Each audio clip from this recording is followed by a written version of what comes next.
Se inscreva no canal e ative o sininho, porque hoje vamos desvendar uma das histórias mais perturbadoras e complexas das Escrituras Sagradas. A história de Tamar não é apenas um relato bíblico comum, é um drama que revela as consequências devastadoras do pecado e como decisões aparentemente isoladas podem desencadear uma série de eventos trágicos que ecoam através de gerações. Esta narrativa, registrada no livro de Gênesis, capítulo 38, tem sido objeto de estudos teológicos profundos e debates entre eruditos bíblicos há séculos. Você já se perguntou por que certas histórias bíblicas parecem tão complexas e moralmente desafiadoras? A história de Tamar é uma dessas narrativas que nos força a confrontar questões difíceis sobre justiça, tradição e as consequências de nossas escolhas. Muitos cristãos evitam estudar esta passagem por sua natureza controversa, mas ignorar estas lições significa perder insights valiosos sobre a natureza humana e a justiça divina. Esta história não foi preservada nas Escrituras por acaso. Ela contém ensinamentos profundos sobre como Deus trabalha mesmo através das situações mais complicadas. Durante os próximos minutos, vamos examinar detalhadamente o que realmente aconteceu com Tamar, analisando o contexto histórico, as tradições da época e as implicações espirituais desta narrativa. Não vamos apenas contar a história, mas entender as camadas de significado que ela carrega. Exploraremos como esta mulher corajosa enfrentou injustiças sistêmicas e como sua história se conecta com a genealogia messiânica. Veremos também como esta narrativa prefigura temas importantes que aparecem ao longo de toda a Bíblia. Como estudioso das Escrituras e pastor há mais de 2 décadas, tenho observado como esta história ressoa profundamente com questões contemporâneas de justiça social e direitos das mulheres. Minha experiência no ministério e nos estudos bíblicos me permitiu compreender as nuances culturais e espirituais desta narrativa complexa. Não sou apenas um contador de histórias. Sou alguém que tem lutado com as questões difíceis que esta passagem levanta e encontrado paz através do entendimento mais profundo da soberania divina. Para compreender completamente o destino de Tamar e por que ele pode ser considerado amaldiçoado, precisamos primeiro mergulhar no contexto cultural e religioso da época patriarcal. As leis e costumes que governavam a vida das mulheres naquele período criaram as condições perfeitas para a tragédia que se desenrolaria, estabelecendo um cenário onde a justiça humana falharia completamente. O mundo antigo do Oriente Próximo operava sob um sistema patriarcal, rígido, onde as mulheres tinham poucos direitos legais e dependiam completamente dos homens de suas famílias para proteção e sustento. A lei do Levirato, estabelecida muito antes de Moisés formalizar as leis israelitas, determinava que quando um homem morresse sem deixar descendentes, seu irmão deveria casar com a viúva para perpetuar a linhagem familiar. Esta prática, embora possa parecer estranha aos olhos modernos, era considerada uma forma de proteção social para as viúvas e uma maneira de preservar a herança familiar dentro do clã. Na família de Judá, filho de Jacó, essa lei seria testada de maneira dramática.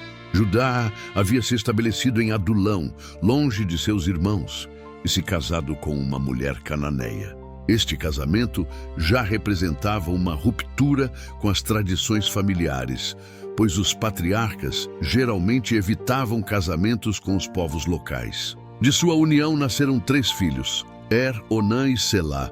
Quando atingiu a idade para casar, Judá escolheu para ele uma esposa chamada Tamar, provavelmente também uma jovem cananeia da região. Esta escolha seria o primeiro elo de uma corrente de eventos que mudaria para sempre o destino desta família. O primogênito de Judá, era descrito nas Escrituras como alguém mau aos olhos do Senhor. Embora os detalhes específicos de sua maldade não sejam revelados, sua conduta era tão reprovável que resultou em julgamento divino direto. A Bíblia registra simplesmente que o Senhor o fez morrer, uma declaração solene que indica um ato de justiça divina. Esta morte prematura deixou Tamar viúva pouco tempo após o casamento, sem filhos para dar continuidade à linhagem de Er. Segundo os costumes da época, ela agora deveria aguardar que Judá cumprisse a lei do levirato através de seu segundo filho, Onã. O sistema social da época não oferecia alternativas para mulheres na posição de Tamar. Ela não podia simplesmente retornar à casa de seu pai e recomeçar a vida, nem tinha direito de se casar com alguém fora da família de seu falecido esposo. Sua identidade social estava permanentemente ligada à linhagem de Er, e sua única esperança de segurança futura residia no nascimento de um filho que pudesse herdar os direitos e propriedades de seu primeiro marido. Esta dependência total criava uma vulnerabilidade extrema que seria explorada pelos homens ao seu redor. A chegada de Onã à narrativa introduz uma complexidade moral ainda maior.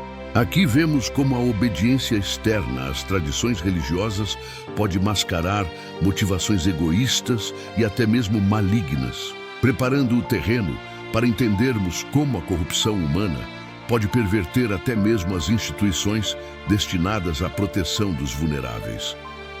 Onã aceitou casar com Tamar, cumprindo aparentemente seu dever como cunhado. No entanto, suas motivações eram completamente distorcidas. Ele compreendeu que qualquer filho nascido desta união não seria considerado seu herdeiro, mas de Er, seu irmão falecido.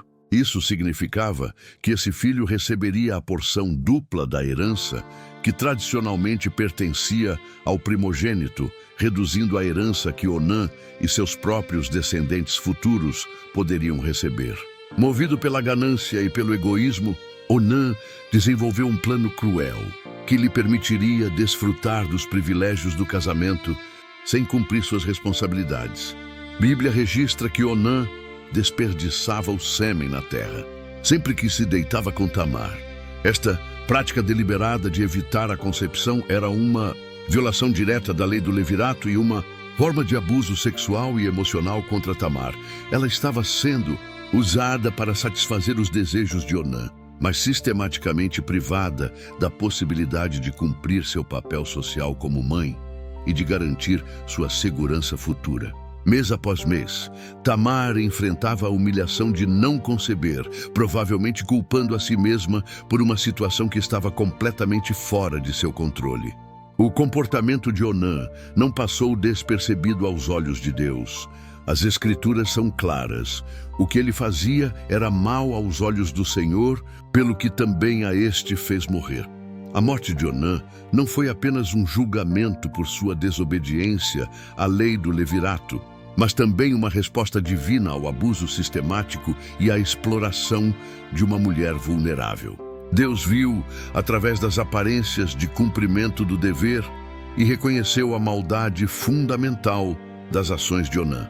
Esta segunda morte na família trouxe terror e confusão, mas também revelou que existe uma justiça superior que observa todas as ações humanas. Com a morte de Onã, a situação de Tamar tornou-se ainda mais precária. Agora, ela era duplamente viúva, carregando o estigma social de ser considerada uma mulher azarada ou possivelmente amaldiçoada. Na mentalidade da época, 2 mortes consecutivas de maridos poderiam ser interpretadas como sinal de que ela carregava algum tipo de maldição. Judá, observando estes eventos trágicos, começou a temer pela vida de seu terceiro filho, Selá. Embora a lei do levirato exigisse que ele providenciasse este terceiro casamento, o medo e a superstição começaram a influenciar suas decisões. A resposta de Judá à situação revela como o luto e o medo podem corromper nossa capacidade de agir com justiça. Sua decisão sobre o futuro de Tamar não seria baseada na lei divina ou na compaixão, mas no autopreservação. criando as condições para uma das confrontações mais dramáticas registradas nas Escrituras Sagradas. Judá tomou uma decisão que mudaria definitivamente o destino de Tamar. Em vez de permitir que ela se casasse imediatamente com Selá, seu terceiro filho, ele disse a ela: permanece viúva na casa de teu pai, até que Selá, meu filho, venha a ser homem. Esta decisão, apresentada como temporária e prudente, era na realidade uma sentença de exílio perpétuo. Judá estava usando a idade de Selá como pretexto para evitar o cumprimento da lei do levirato, temendo secretamente que seu último filho também morresse se casasse com Tamar. Este medo revelava uma compreensão distorcida da justiça divina e uma recusa em reconhecer que as mortes de Er e Onã foram consequências de suas próprias maldades. Tamar foi forçada a retornar à casa de seu pai, carregando o peso da desonra e da incerteza sobre seu futuro. Na cultura patriarcal da época, uma mulher em sua situação ocupava uma posição social ambígua e problemática. Ela não era mais uma filha solteira sob a autoridade paterna normal, nem uma esposa com direitos conjugais, nem uma viúva livre para se casar novamente. Era uma viúva reservada para um futuro casamento que talvez nunca acontecesse. Esta situação liminar a deixava vulnerável a especulações maliciosas e limitava severamente suas opções de vida. Ela estava presa entre duas casas, não pertencendo completamente a nenhuma delas. Os anos passaram e ficou evidente que Judá não tinha intenção de cumprir sua promessa. Selá cresceu e atingiu a idade adulta, mas o casamento com Tamar nunca foi mencionado. Esta demora deliberada era uma forma de injustiça sistemática, uma violação não apenas da lei do levirato, mas dos princípios básicos de honestidade e cuidado com os vulneráveis. Tamar encontrava-se numa situação desesperadora. Havia perdido os melhores anos de sua juventude, aguardando por uma justiça que nunca chegaria. E suas chances de encontrar segurança e propósito na vida estavam se esgotando rapidamente. A realização de que Judá nunca cumpriria sua palavra deve ter sido um momento de profunda crise espiritual para Tamar. Ela havia confiado nas estruturas religiosas e sociais de sua época. Havia tentado ser obediente e paciente, mas foi sistematicamente traída e abandonada por aqueles que tinham a responsabilidade de protegê-la. Esta traição não era apenas pessoal, mas representava uma falha completa do sistema que deveria garantir justiça aos vulneráveis. O que ela faria diante desta situação impossível? Como uma mulher sem poder poderia buscar justiça numa sociedade controlada por homens que a haviam abandonado? Foi neste momento de desespero total que Tamar tomou uma decisão que chocaria a todos e mudaria o curso da história. Seu plano seria arriscado, moralmente questionável pelos padrões convencionais, mas representaria uma busca desesperada por justiça numa situação onde todos os canais legítimos haviam falhado. Quando Tamar soube que Judá havia ficado viúvo e estava se dirigindo para Timna, para a tosquia de suas ovelhas, ela viu uma oportunidade única. Seu plano era audacioso e perigoso. Ela se disfarçaria como uma prostituta cultual e seduziria o próprio Judá, forçando-o a cumprir inadvertidamente a lei do levirato que ele havia se recusado a honrar através de seus filhos. Este plano revelava não apenas desespero, mas também uma inteligência estratégica aguçada e uma compreensão profunda dos pontos fracos do caráter de Judá. Ela havia observado sua hipocrisia moral e decidiu usá-la contra ele. Cobrindo o rosto com véu e sentando-se na entrada de Enaim, no caminho para Timna, Tamar se posicionou onde Judá certamente passaria. O disfarce funcionou perfeitamente. Judá não reconheceu sua nora e, pensando que ela era uma prostituta, propôs um encontro íntimo. A negociação que se seguiu foi crucial. Quando Judá se ofereceu para pagar com um cabrito de seu rebanho, Tamar exigiu um penhor até que o pagamento fosse entregue. Ela pediu especificamente o selo, o cordão e o cajado de Judá, itens que funcionavam como documentos de identidade pessoal na época. Esta exigência não foi acidental. Ela estava criando evidências irrefutáveis para o futuro. O encontro sexual aconteceu e Tamar concebeu naquela única vez. Imediatamente após o ato, ela retornou para casa, removeu o disfarce e voltou às vestes de viúva. Quando Judá enviou o cabrito através de um amigo para resgatar seus pertences pessoais, Tamar havia desaparecido. Ninguém na região conhecia qualquer prostituta que tivesse estado naquele local. O amigo de Judá retornou com o cabrito e a notícia de que a mulher era impossível de encontrar. Judá, envergonhado e temendo escândalo público, decidiu não investigar mais e considerar seus objetos pessoais como perdidos. 3 meses depois, chegaram a Judá notícias que o deixaram indignado. Sua nora Tamar estava grávida por prostituição. A hipocrisia de sua reação foi extraordinária. O mesmo homem que havia procurado os serviços de uma prostituta 3 meses antes, agora condenava moralmente sua nora por supostamente ter feito o mesmo. Sem hesitação, ele pronunciou uma sentença de morte. Trazei-a fora para que seja queimada. Esta reação desproporcional revelava não apenas duplos padrões morais, mas também uma tentativa inconsciente de eliminar o lembrete vivo de seus próprios fracassos, como líder familiar e guardião da lei. Mas Tamar estava preparada para este momento. Quando foi trazida para a execução, ela não tentou se defender com palavras ou súplicas. Em vez disso, ela enviou a Judá os objetos que havia guardado como penhor, junto com uma mensagem que mudaria tudo. Do homem de quem são estas coisas eu concebi.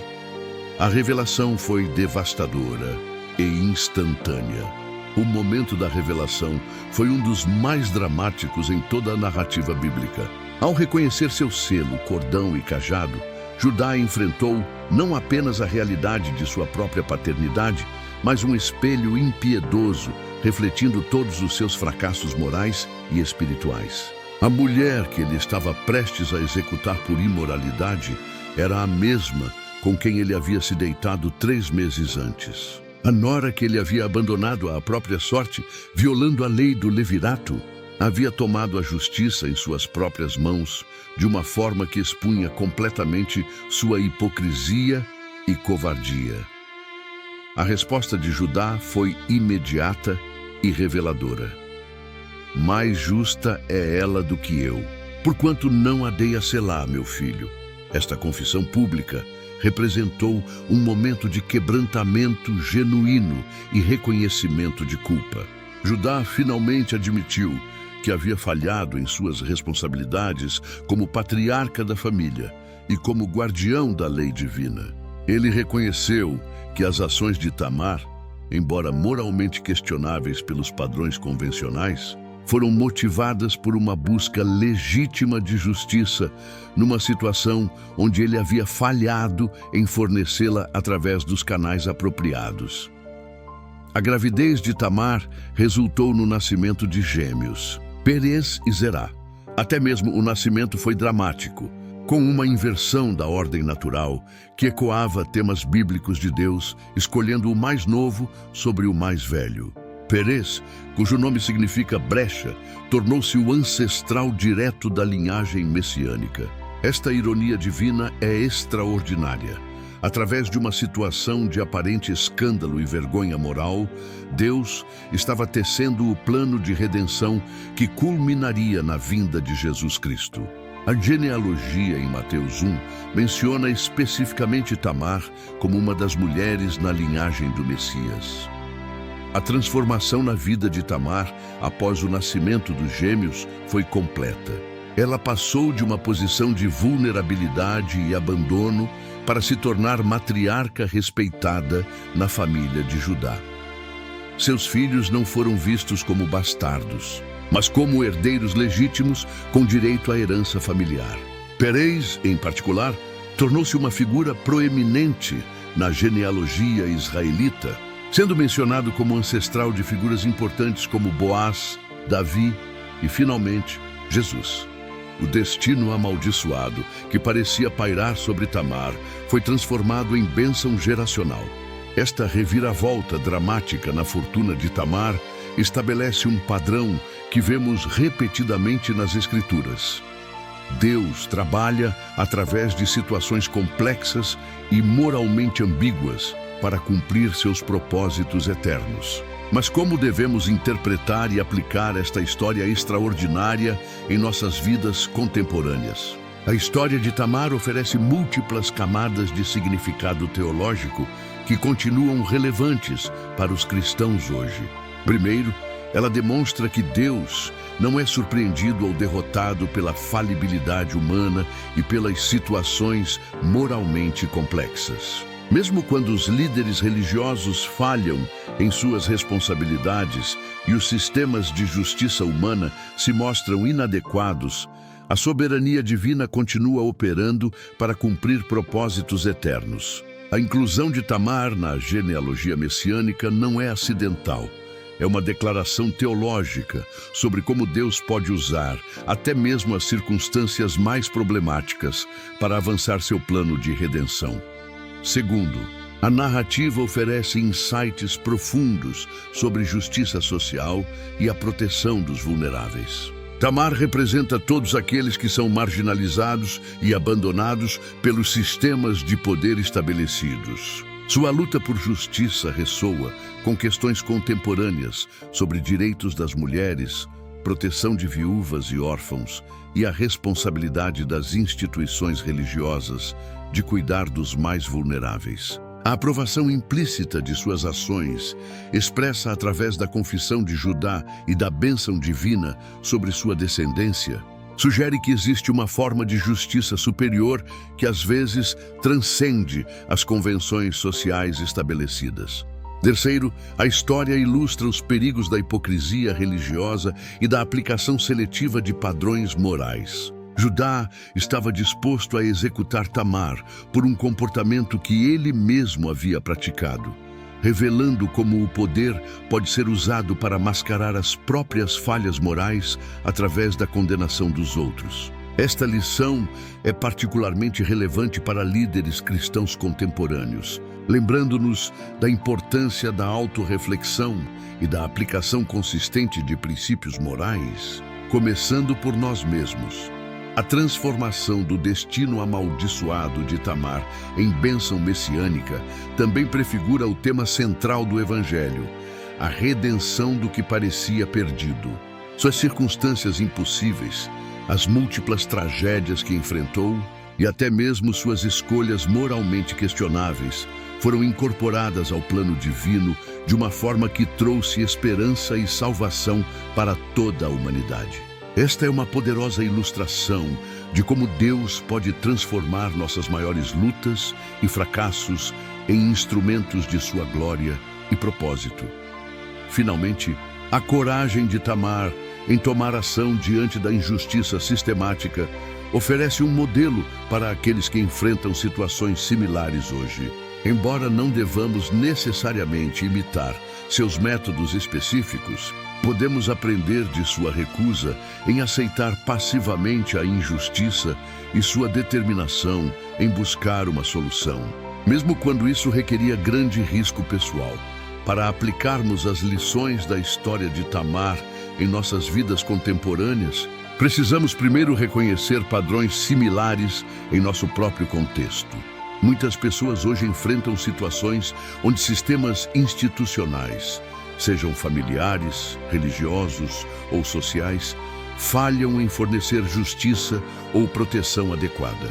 Como Tamar, elas podem se encontrar presas entre promessas quebradas e esperanças adiadas indefinidamente. A primeira lição prática é a importância de reconhecer quando estamos numa situação de injustiça sistêmica e não simplesmente aceitar passivamente o status quo como se fosse a vontade de Deus. Em nossas igrejas e comunidades cristãs, devemos estar particularmente atentos àqueles que ocupam posições vulneráveis similares à de Tamar. Viúvas, divorciadas, mães solteiras, imigrantes, E outros grupos marginalizados frequentemente enfrentam formas contemporâneas dos mesmos abandono e negligência que Tamar experimentou. A história dela nos chama a ser Judás transformados, líderes que reconhecem suas responsabilidades e tomam ação proativa para proteger e empoderar os vulneráveis, em vez de esperar que eles mesmos busquem soluções desesperadas. Para aqueles que se encontram em situações de injustiça pessoal, a história de Tamar oferece esperança de que Deus pode trabalhar mesmo através de circunstâncias impossíveis. Isso não significa que devemos imitar seus métodos específicos, mas podemos aprender de sua recusa em aceitar o desespero como destino final. Sua fé na possibilidade de mudança, expressa através de ação corajosa, é um modelo para aqueles que enfrentam situações similarmente desesperadoras. Às vezes, a fé requer que tomemos riscos calculados para buscar justiça, mesmo quando os canais tradicionais falharam. A história também nos ensina sobre a importância do perdão e da restauração dentro das famílias e comunidades cristãs. A resposta de Judá à revelação, reconhecendo sua culpa e restaurando Tamar à posição de honra, oferece um padrão para como devemos responder quando confrontados com nossas próprias falhas. Em vez de defensividade ou retaliação, devemos ter a humildade de reconhecer nossos erros e tomar ação concreta para corrigi-los. Esta postura de arrependimento genuíno pode transformar situações de conflito em oportunidades para crescimento e cura. Estes princípios se tornam ainda mais poderosos quando os implementamos não apenas individualmente, mas como comunidade de fé comprometida com justiça e compaixão autênticas. A implementação prática dos ensinamentos da história de Tamar começa com um exame honesto de nossas próprias vidas e comunidades. Como líderes espirituais, pais, cônjuges ou membros de igreja, devemos regularmente perguntar: existem Tamars em minha esfera de influência? Pessoas que fizeram acordos comigo ou com nossa comunidade e que estão ainda aguardando que cumpramos nossas promessas? Muitas vezes, nossas boas intenções iniciais são gradualmente esquecidas ou adiadas indefinidamente devido à conveniência, medo ou outras prioridades. A história de Tamar nos lembra que estas promessas adiadas podem ter consequências devastadoras para aqueles que dependem de nós. Para aqueles em posições de liderança cristã, seja no ministério pastoral, liderança de pequenos grupos ou simplesmente como mentores espirituais, a história oferece um lembrete solene sobre a importância da integridade e consistência moral. O contraste entre as ações privadas de Judá e seus julgamentos públicos morais serve como aviso contra a hipocrisia que pode facilmente se infiltrar em nossas vidas. Devemos regularmente examinar se estamos aplicando os mesmos padrões morais a nós mesmos que aplicamos aos outros, especialmente aqueles sob nossa autoridade ou cuidado. Quando enfrentamos revelações de nossa própria hipocrisia ou falhas morais, nossos momentos do selo e do cajado, a resposta de Judá, oferece um modelo redentor. Sua confissão imediata, mais justa é ela do que eu, demonstra como o reconhecimento honesto de culpa pode transformar uma situação de vergonha em oportunidade de crescimento espiritual. Esta postura requer humildade genuína e disposição de fazer mudanças concretas, não apenas palavras de arrependimento. Judá não apenas admitiu sua falha, ele tomou ação para restaurar Tamar à posição de honra que ela merecia. A inclusão de Tamar na genealogia messiânica também nos ensina sobre como Deus vê e valoriza aqueles que a sociedade pode descartar ou estigmatizar. Em nossas igrejas e comunidades, devemos ser intencionais em honrar e incluir aqueles cujas histórias podem ser complicadas ou não convencionais. A pessoa divorciada, o ex-viciado em recuperação, a mãe solteira, o ex-presidiário, todos podem ser instrumentos da graça de Deus se lhes dermos oportunidade e apoio. assim como Tamar se tornou ancestral do Messias. Esta perspectiva transformadora sobre inclusão e redenção nos prepara para compreender como a história de Tamar se conecta com temas maiores de esperança e renovação que permeiam toda a narrativa bíblica. A conclusão da história de Tamar nos leva a reflexões profundas sobre a natureza da providência divina e como Deus trabalha através da história humana para cumprir seus propósitos eternos. O que inicialmente parecia ser um destino amaldiçoado, a morte sucessiva de 2 maridos, o abandono pela família política, anos de limbo social e incerteza, foi transformado em uma das genealogias mais honradas de toda a Escritura. Esta transformação não aconteceu apesar das circunstâncias difíceis, mas através delas, demonstrando como Deus pode usar até mesmo nossas experiências mais dolorosas como parte de um plano maior de redenção. A coragem de Tamar em recusar-se a aceitar a injustiça como seu destino final oferece inspiração para todos nós que enfrentamos circunstâncias desafiadoras. Sua história nos ensina que a fé ativa, fé que se move em direção à justiça, mesmo quando os caminhos convencionais estão bloqueados, pode abrir possibilidades que pareciam impossíveis. Ela não esperou passivamente que outros resolvessem sua situação. Ela tomou iniciativa corajosa, assumiu riscos significativos e confiou que Deus honraria sua busca por justiça mesmo através de métodos não convencionais. Para nós hoje, isso significa que podemos ter esperança mesmo nas situações mais impossíveis. Quando sistemas falham, quando pessoas em autoridade nos decepcionam, quando promessas são quebradas e sonhos são adiados indefinidamente, a história de Tamar nos lembra que este não precisa ser o fim da história. Deus pode trabalhar através de nossas circunstâncias mais desafiadoras para criar algo belo e significativo, algo que pode até mesmo abençoar gerações futuras de maneiras que não podemos imaginar no momento.